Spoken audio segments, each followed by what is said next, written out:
کہ جب امام آئیں تو وہ نشانی نہ ہو، ابا سر پہ نہ ہو، لیکن پھر خود ہی بیان کرتے ہیں کہ دروازہ کھلا اور میں نے جب امام پر نگاہ ڈالی تو میں نے دیکھا کہ امام نے اپنی ابا اپنے سر پہ اوڑھ رکھی ہے۔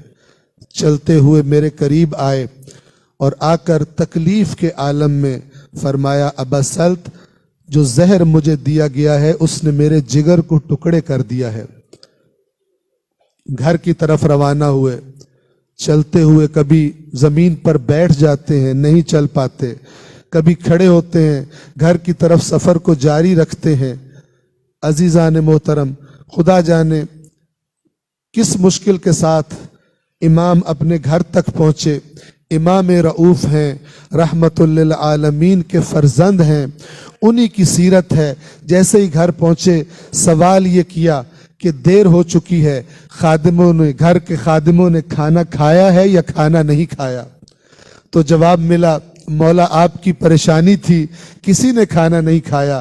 امام نے اس تکلیف کے باوجود حکم دیا کہ فوراً دسترخوان لگایا جائے اور سب اس دسترخوان پر بیٹھ کر کھانا کھائیں۔ امام بھی وہیں بیٹھ گئے، سب لوگ آئے خادمان اور کھانا کھانے لگے۔ ایک ایک سے امام نے ملاقات کی، گویا ایک ایک سے امام نے الوداع کیا۔ کھانا کھانے کے بعد دسترخوان سمیٹ دیا گیا اور سب باہر چلے گئے۔ ابا سلط کہتے امام نے فرمایا، قالین ہٹا دو، مجھے مٹی پر لیٹنے کے لیے جگہ بنا دو۔ اس کے بعد روایت کے لفظ ہیں، ابا سلط کی روایت ہے کہ میں نے دیکھا کہ زمین پر امام رضا ایسے تڑپ رہے تھے جیسے وہ تڑپتا ہے جسے کسی سانپ نے، زہریلے سانپ نے ڈس لیا ہو۔ امام تڑپتے بھی جا رہے تھے لیکن بار بار دروازے کی طرف دیکھتے تھے، شاید کسی کا انتظار تھا۔ ہاں عزادارو، انتظار تھا اپنے فرزند امام جواد کا کہ اس آخری وقت میں وہ آ جائیں اور بابا سے ملاقات ہو جائے۔ پھر جس کا انتظار تھا وہ اعجاز سے، اذن خدا سے آ گئے اور اپنے بابا کے سر کو اپنی گود میں، اپنی آغوش میں لے لیا۔ آخری لمحات امام رضا اپنے بیٹے کی آغوش میں گزرے۔ باپ بیٹے نے کچھ باتیں کر لی لیکن ہمارا سلام اس بیٹے پر جو 11ویں کے دن بے پالان اونٹ پر سوار تھا۔ مولا جواد، آپ نے آخری لمحے میں اپنے باپ کا قرب بھی حاصل کر لیا اور اس کے بعد اپنے بابا سے بات بھی کر لی، جو بابا کہنا چاہتے تھے وہ بھی سن لیا۔ لیکن 11ویں محرم کے دن جب اسیروں کو بے پالان اونٹوں پر سوار کرایا گیا تو ایک دفعہ سید سجاد جب اپنے بابا کی لاش کے پاس سے گزرے، نظریں ٹھہر گئی اپنے بابا کی بے گور و کفن لاش پر۔ ایک دفعہ علی کی بیٹی نے سید سجاد پر نگاہ ڈالی، بی بی کو یوں محسوس ہوا کہ جس امانت کو حسین میرے سپرد کر کے گئے ہیں، اگر اس کی توجہ اپنے بابا کی لاش سے نہ ہٹی تو شاید سجاد کی روح بھی یہی کربلا میں نکل جائے۔ پکارا سجاد کو، اے میرے بیٹے سجاد، اے میرے بھائی حسین کی نشانی، یہ تیری کیا حالت دیکھ رہی ہوں؟ اگر تیری یہی حالت رہی تو مجھے لگتا ہے تیری جان یہی نکل جائے گی۔ سید سجاد جواب دیتے ہیں، پھوپھی اماں، جس بیٹے کی نظروں کے سامنے اس کے بابا کی بے گور و کفن لاش پڑی ہو، جس کو گھوڑوں کے سموں کے نیچے پامال کر دیا گیا ہو اور اس کو اتنی اجازت نہ ہو کہ نیچے اتر آئے اور اپنے بابا کی لاش کو دفنا دے، اپنے بابا کی بے کفن لاش کو کفن پہنا دے، اس کی کیفیت مجھ جیسی نہ ہو تو پھر اس کی کیفیت اور کیسی ہوگی؟ الا لعنت اللہ علی القوم الظالمین وَسَيَعْلَمُ الَّذِينَ ظَلَمُوا أَيَّ مُنْقَلَبٍ يَنْقَلِبُونَ۔ پروردگار